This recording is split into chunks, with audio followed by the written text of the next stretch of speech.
I'm Greg Hunter. Welcome to USAWatchdog.com. With us, the author of this book. I bring it up. He wrote it about 5 or 6 years ago or so. It's from the Company of Shadows. It's all about the deep state.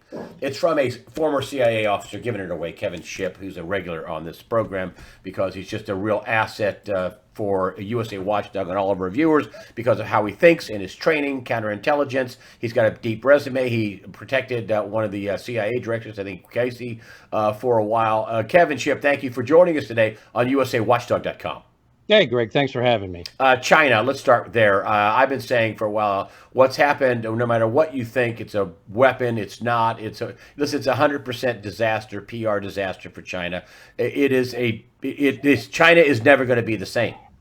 And you're saying that has a huge downside. Let's start with China and what's going on with China. Yeah, so as you know, the announcement has come out that the United States is looking at removing all of its services from China. Japan has come out as spending millions of dollars to pull Chinese companies out of China. China was already heading towards a recession. This makes that even worse. China is in real trouble, not just economically, but in terms of its position in the world. And this is not going to change for China. It is facing some serious consequences for what happened. This is worse than Tiananmen Square. Yes, it is. Yeah. I mean, Tiananmen Square was where I think they murdered 10,000 people, which is a lot. But it stayed inside China. This went all over the world.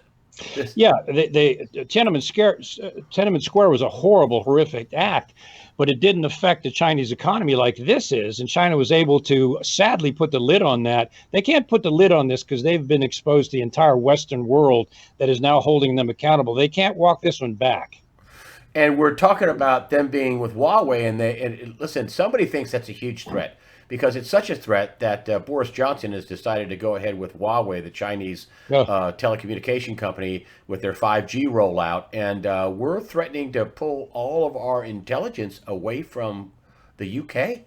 Yeah, and we should. And I know back from my counter-espionage days in the CIA, China is our number one espionage enemy. And when they make technology and send it to the West, they build in back doors.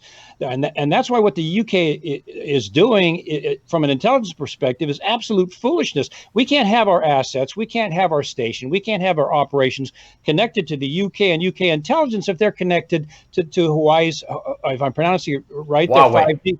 5G. What is it? I'm sorry? Huawei. That's funny. Anyway, their Huawei network has got backdoors in it. We can't have our intelligence connected to British MI5 or GCHQ if they're using Huawei because China builds backdoors into everything. That would be a serious national security risk for us. It's a foolish thing that the UK did, probably economically driven, but I hate to say it, they're going to smart for it because China's going to come in through those backdoors and walk all over them. And they're talking about even heightened military action. I mean, this is not getting to the front pages of any of our, we're all, all COVID, all, Wuhan virus all the time. But the downside is China is up. They're pissed. I see a Chinese advertisement on my own website. Oh, yeah. Yeah. And of course, Huawei with the Chinese, that's probably a $1 trillion revenue stream that they had coming in. And so the business dealings with corporations, especially in the UK, are huge. So they've got to push Huawei no matter what. And it's got serious intelligence flaws. But there's no way China can walk away from this. It's not possible. And so my concern, Greg, which we talked about before the program, is this. Since China was facing a recession, and now Trump, properly so, is attaching tariffs to Chinese goods because they've been ripping us off for decades, starting with the Clinton administration and them selling out to the Chinese. Trump is finally confronting them with tariffs. So they're hurting there. They were heading for a recession. Huawei is no longer going to be in the United States. That's the loss of huge revenue. So my concern is this. China is going to have to escalate to defend itself.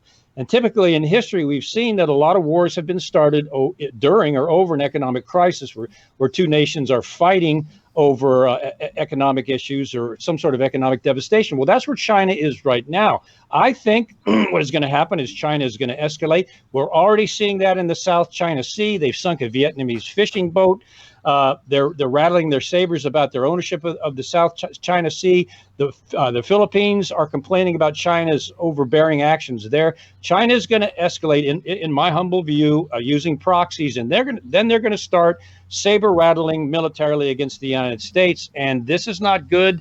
It's going to look ugly. Whether China carries through it on it or not, we'll see. But they're going to have to escalate, not just to save their economy, but to try to save their position in the world.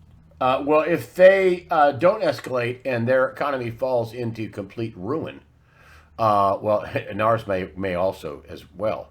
Their people would be upset and they could lose power. I mean, that's what we're talking about here. The red Chinese government, the totalitarian state that everybody just ignored. The organ harvesting, Christian persecuting. You don't have any rights, social credit scoring That's system. what they do. So Yep. I mean, we just ignored that.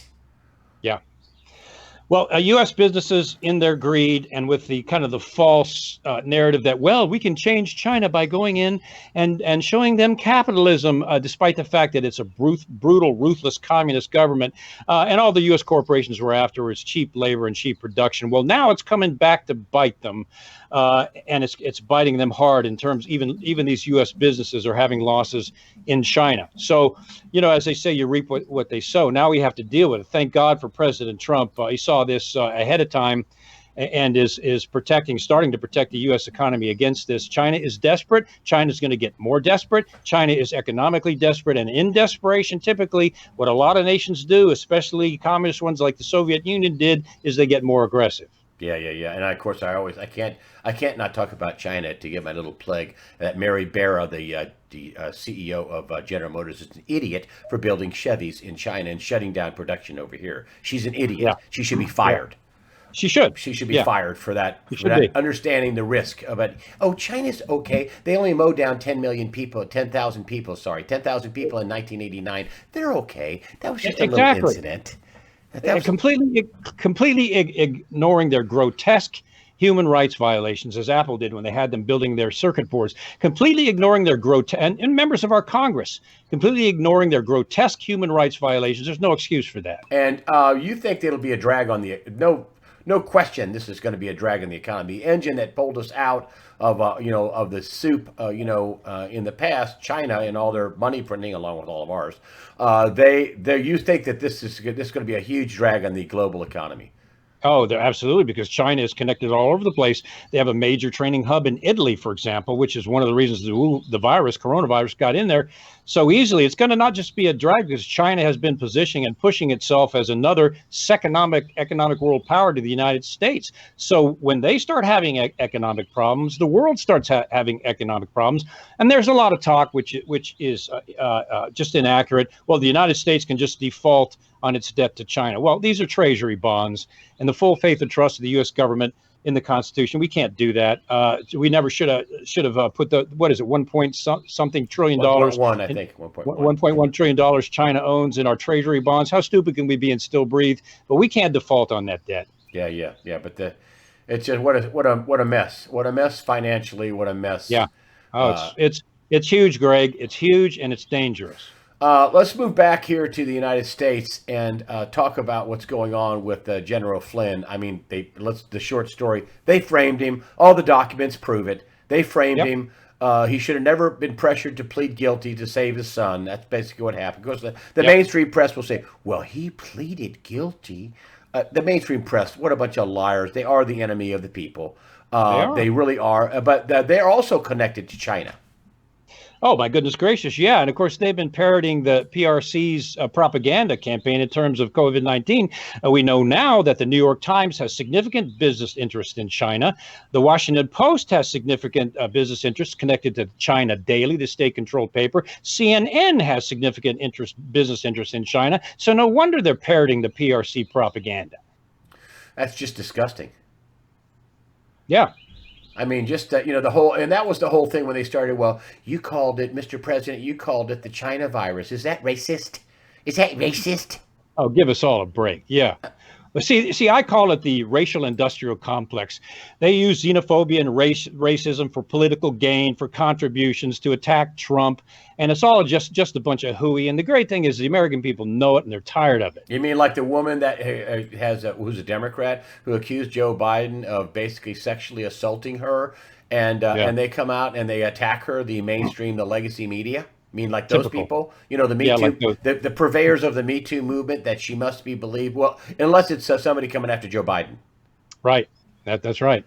Let's talk about this whole thing with the Flynn, though. Let's move back into that. I mean, Sure. So we've had so many conflicting stories. We talked about this in the pre-interview. At one point, we had John Solomon, who went on Hannity. We talked about this in one of our interviews, saying, well, there's just going to be a good account of everything. We'll have a full accounting, but there few, if anybody, is going to jail. We had Trey Gowdy saying, oh, nobody's going to jail. And yet William Barr is saying, oh, no, this is more than just a report. And, we are hearing reports of Durham hiring people. They can't cover that up. And that there's even a grand jury impaneled. So what's your assessment, being you're a counterintelligence guy? What's up with all the disinformation, uninformation? We aren't. But I'm listening to Barr. I can't believe he's going to come out and make a big deal about how this is inappropriate and all this other stuff. And everybody walks. Is everybody going to walk? Well, I got some experience with sources and what a good source is, a bad source, or no source is. Excuse me. And these journalists, Gowdy, and nothing against them personally, Solomon, they're basically saying things, but they're saying nothing. Well, we think, based on our sources, that there won't be prosecutions. And then they say, well, looks like there will be prosecutions. The fact of the matter is, I think what they're doing is they're trying to make stories to get themselves in the news and limelight, and they don't. Do you think John Durham is going to tell John Solomon or even Trey Gowdy that the inner workings of his confidential or his secret investigation? Of course not. There are no sources. And what they're doing, and no offense, this is what journalists do. They're just conjecturing. This is all conjecture. And when Durham's investigation comes out, then we'll see what's really going on. But these comments by Trey Gowdy and Solomon and others are just based on conjecture. I have been back and forth on this. For the longest time, I thought, listen, if the president doesn't take these people down, his whole family will be imprisoned or bankrupted or killed or whatever. And then, it got really, we lost Jeffrey Epstein, which was huge, in a suicide for the second time. And then Barr comes out, and maybe it's because he's been taking heat. I don't know. That's what you said.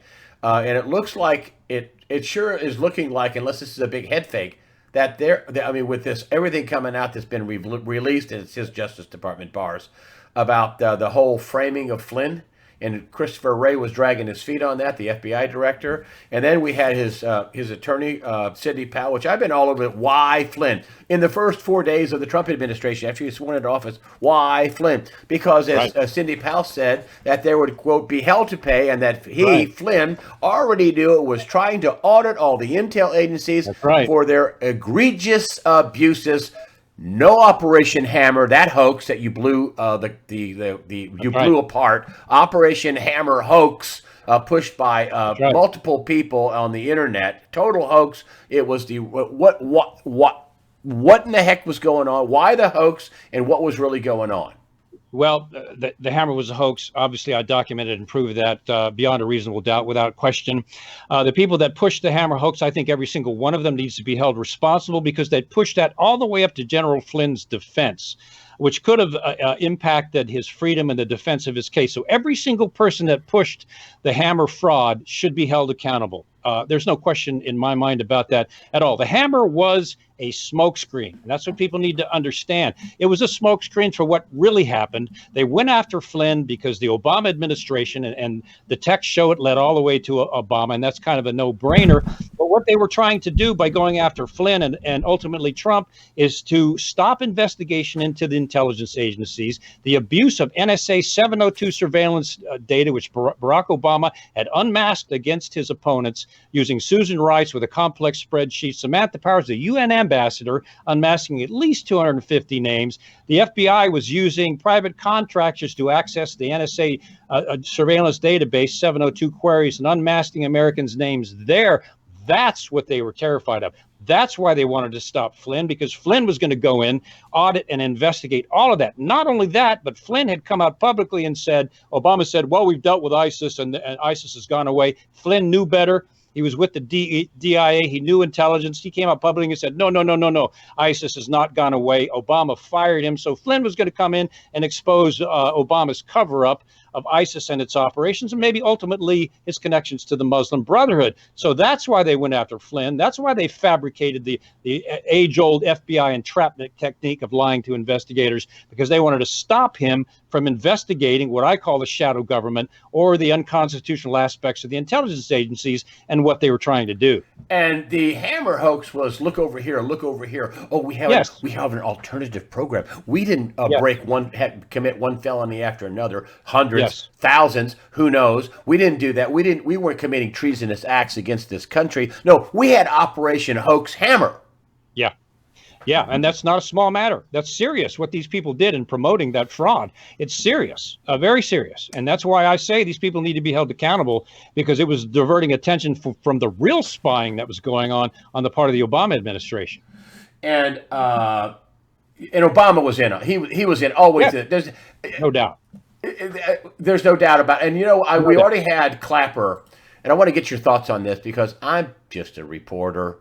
But I look at what's going on, and they call, Clapper calls into CNN, and he basically throws Obama under the bus. I don't have a direct quote, but I mean, you can find it. And he calls in with Anderson Cooper and says, well, if it wasn't for Obama, we'd have never done the intelligence assessment.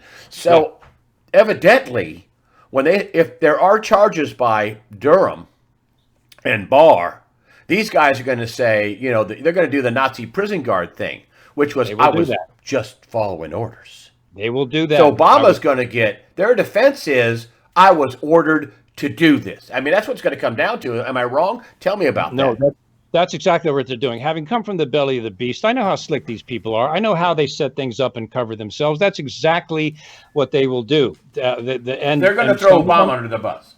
Some of them are going to flip to save their own skin, and they're going to throw Obama under the bus. And you and I have talked about this before. Obama is already under the bus because, and I was involved in this, I was on the 7th floor with CI Director William Casey.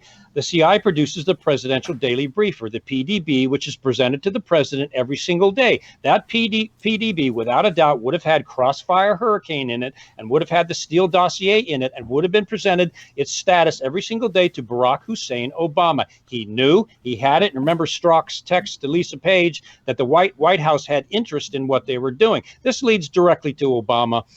The facts are there. The question is, will they go that far? Well, of course, we as the American people, we hope they will. That would be. I don't see how. If they listen, I don't see how they can't.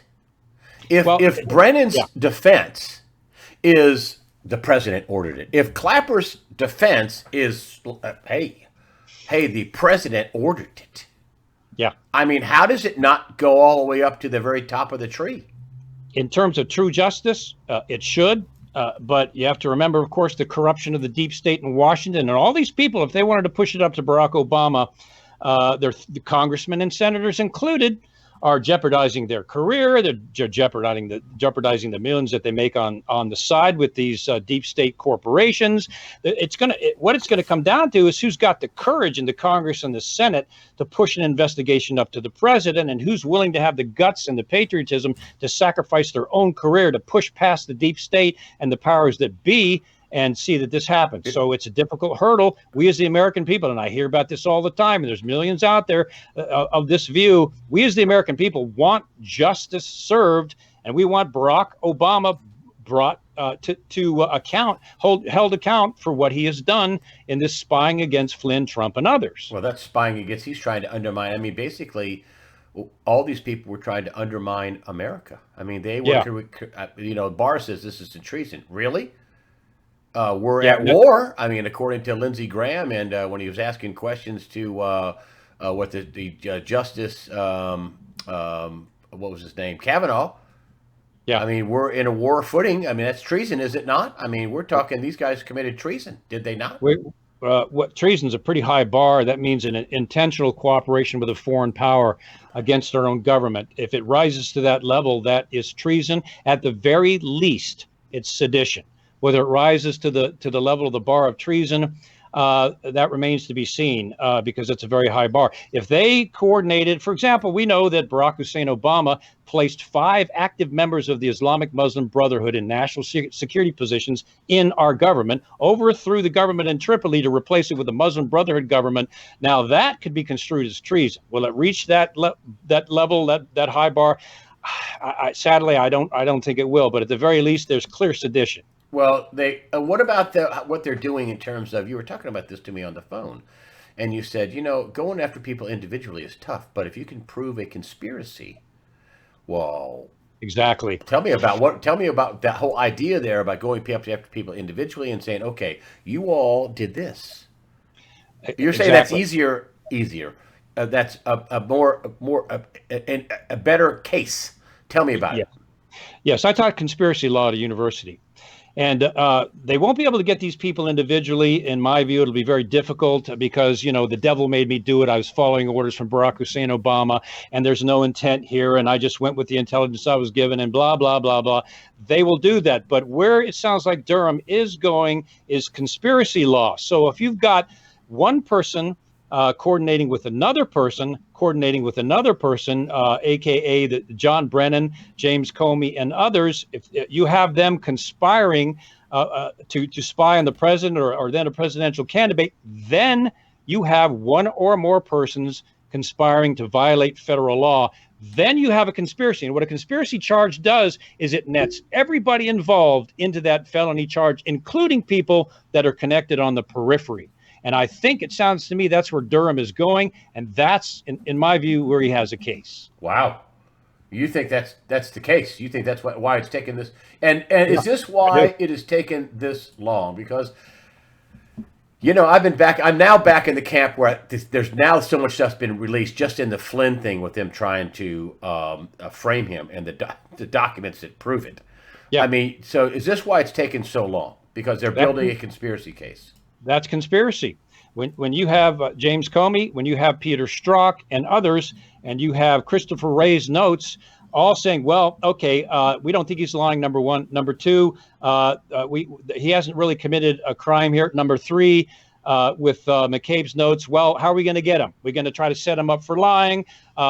When he had not been charged with a crime, he had committed no crime. They couldn't prove a crime. And I'm an old cop. I went to the Federal Law Enforcement Training Center back in the days when there were dinosaurs, and it was drilled into our heads. If you have a subject of an investigation, you are required by law to Mirandize them, read them their Miranda rights before you ask them another question. They never Mirandized General Flynn because he was not under investigation for any crime. So for them to conspire together to entrap him in a process crime or lying to investigators, that would be conspiracy. And this isn't really talked about. They act like Flynn was just luck of the draw, just a happenstance. He was 4 days into the Trump administration. It was just bad luck for him. No, why did they target Flynn first? Well, they targeted Flynn first because Flynn was President Trump's national security point man, spearhead, national security advisor. So it was going to be General Flynn that investigated all of this activity, the abuse by the intelligence agencies, the abuse with which Mike Rogers heroically blew the whistle on, former director of the NSA. Michael Flynn was about to go in and investigate and audit the abuse of NSA 702s, the Obama administration spying on its political opponents, and the use of Obama's fixer Eric Holder to attack anybody that went after Obama, whether it be a corporate or corporation or private individual, and stop them from any investigation. Flynn was about to investigate all of that. So he was public enemy number one for these deep state conspirators that were doing that, and they knew they had to take him out of the way. And they did a pretty good job of it. And this is why they didn't. Is this why they didn't? I mean, when you take a look at the felonies, what they did, well, they didn't care. I mean, they didn't. They this whole thing is one felony after another, one Yes. whether it's a obstruction of justice or falsifying evidence or fraudulent Yes. applications at FISA or Yes. why? I have a theory, but I want to hear yours. Why? How could you get this many top-ranking people in FBI, the Justice Department, the CIA? How could you get this many high-ranking people to commit one felony after another? Well, you know me, as I've said, the system was already there to be weaponized. The what I call the shadow government, the secret intelligence agencies, the CIA, NSA, and FBI. There is a system already there that could easily be weaponized by these people in secret without even Congress knowing. That system was already there. They knew it was there. They knew how to work it, and they worked it. And they knew that they would get away with it because they've gotten away with it so many times in the past, except for now. So the system was there to be weaponized, and they weaponized it, being pretty well convinced that they were going to not be held accountable and walk because they were just using the system. That'll be their excuse. We were just going by the information we were given. We were just going by the orders of the president. We were just going by the intelligence that we received from GCHQ or MI6 and others. And that's what they'll try to do. It's worked in the past. They thought it would work this time. The coronavirus, this whole lockdown, the number, I mean, they're ignoring the effectiveness. I mean, one scientific study after another that shows coronavirus is destroyed by hydroxychloroquine and zinc and a Z-Pack. It's cheap. There's lots of information. The NIH trashes it. All the liberal media ignores it or trashes it, and to the detriment of people dying.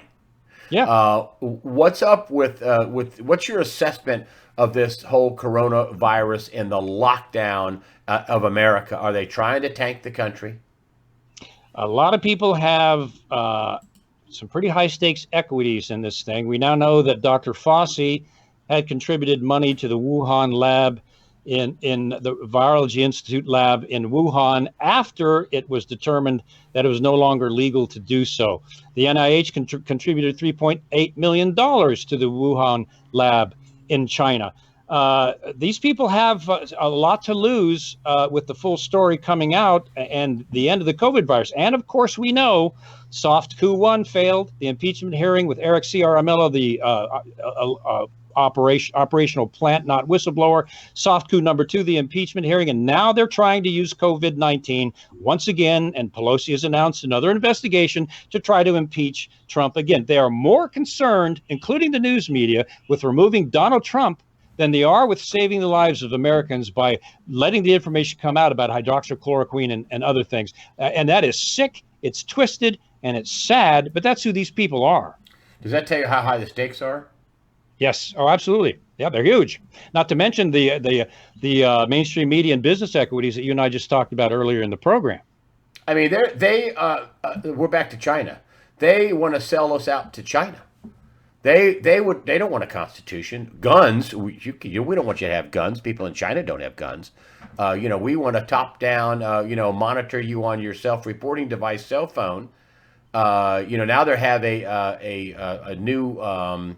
What do you call it? The force that will track your. They're hiring people to track your cell phones. Yeah. To see if you're too close to other people. Yeah. Goodness gracious. That's outrageous. COVID-19 never got rid of the Bill of Rights. I think that's what people need to understand, and that's what people are starting to understand in droves. COVID-19 does not eliminate the Bill of Rights. The Bill of Rights stands over COVID-19. And COVID-19 is being used for this kind of surveillance. And, this is what the deep state and the shadow government love. And the globalists, anything they possibly can use to gain more control over the population. They thought that this was their biggest dream come true, except for the fact it's backfiring on China. And we have to say that the progressive movement, the DNC and all the rest of them, the progressive movement is a Marxist movement. If you go back and look at the progressive doctrine, it calls for the Constitution being changed into a living document, the First Amendment being altered, getting away from the bigoted founding fathers. That's what progressivism and sadly the now Democratic Party espouses. So no wonder they're going to side up with a Marxist government like China. It has more of a worldview, a closer worldview to what they have. But China's not their Their darling. China's not their cash cow. China is not their beautiful economic engine of power anymore. I mean, it's No, not anymore. you're saying they may start a war because they knew they're going to lose. They're going to lose it. I think because they're losing it economically. They're losing business all over the world. They've lost their standing as a global economic power. What would a communist government do? It would try to defend itself and its radical ideology at all costs. Just in my personal view, China is going to escalate this. How far it's going to go will depend on the United States response. But I think that they're going to slowly escalate. They're going to start with the South China Sea, move from there. They're going to start making military threats against the United States. U.S., if you continue your economic movements against China, then you're looking at probably military retaliation. I think that's what they're going to do. They're going to start out subtle, and then they're going to get stronger as their economy declines. Wow. That's and I think the people in the military must know this. They're not stupid. Oh yeah. Yeah, they do. Yeah. Yeah, they, in the military and in good espionage in the U.S. government, they know who China is. They know what China is. It's our number one espionage enemy. It's the biggest military threat to global security on the planet. The military knows it. Military intelligence knows it. Our intelligence agencies in the analytical departments know it. There's no question about that. Are we going to open up in time for the election? I mean, is their goal to have this cheat by mail campaign? Oh yeah, that's their goal. But you think they want that? A lot of these states want to keep it closed down. Yeah. And it's ironic, Greg, that most of them are blue states.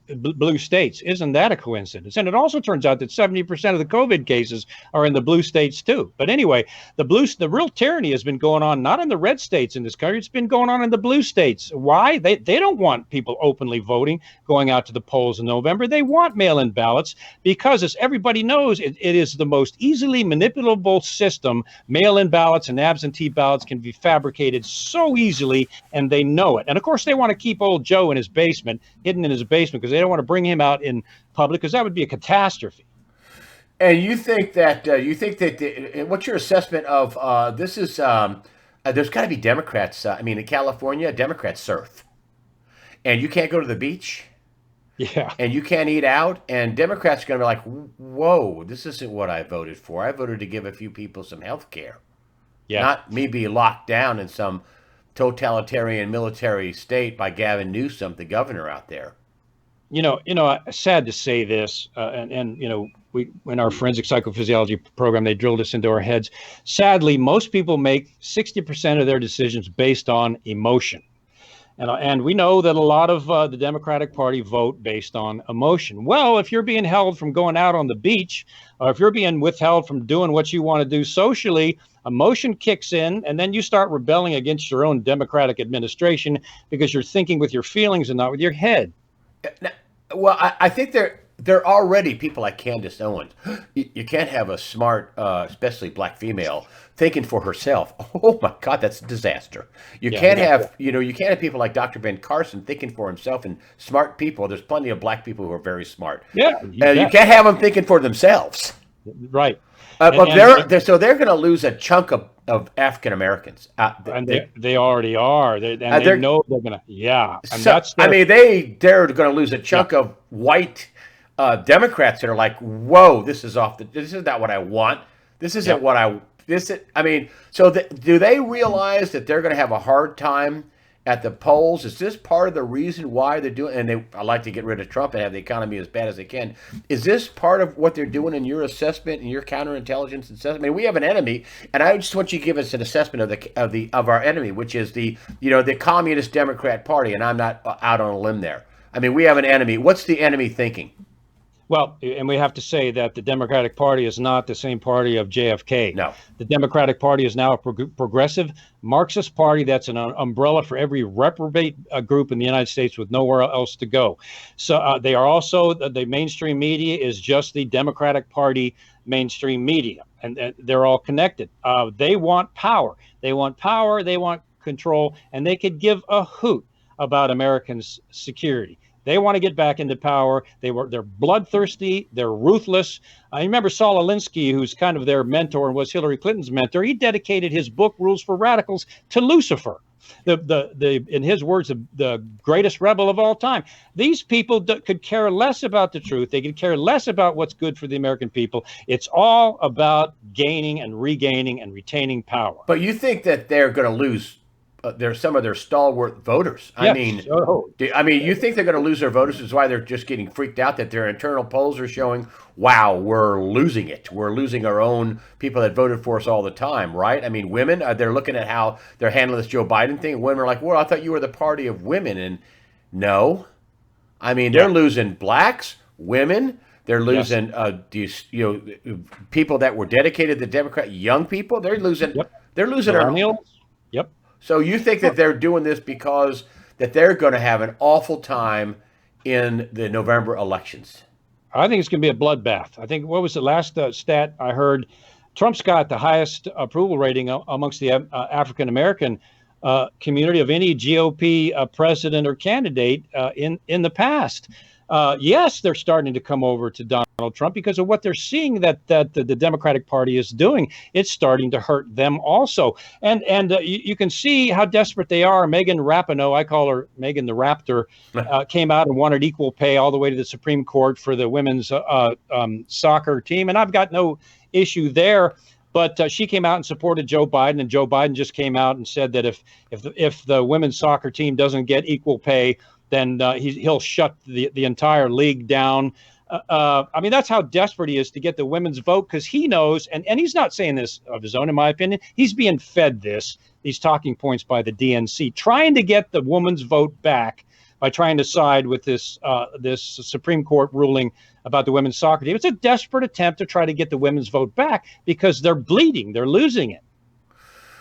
And that's why they want. And is this why they want the mail-in vote? Why they're pushing the mail-in vote? Yes, no question about it. Because.